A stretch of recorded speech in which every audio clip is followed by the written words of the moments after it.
হলো এসে রিক্সা পাচ্ছি না, বাসও পাইনি, কোনো যাতায়াতের অনেক সমস্যা হচ্ছে আর কি।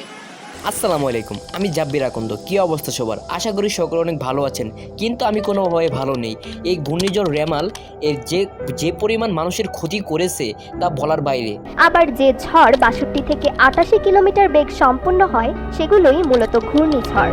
প্রচণ্ড বৃষ্টিপাতের ফলে শহরের রাস্তাগুলোতে ব্যাপক পরিমাণে পানি জমে যায়, আর এই পানি জমে যাওয়া মানুষ সকলকে যানজটের সম্মুখীন করছে।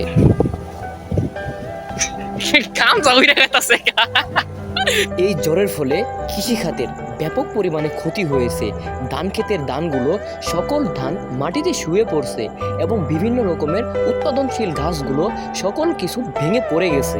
যাই হোক, আল্লাহ যা করে আমাদের ভালোর জন্যই তো করে। এসব বাদ দিয়ে এখন আমরা চলে যাব আমাদের শৈশবকালের দিকে।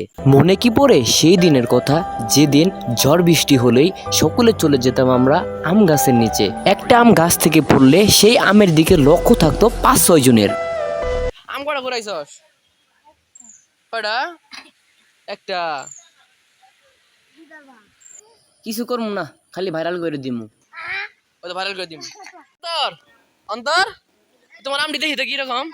ভালো লাগে না। হ্যাঁ, ভালো লাগে না।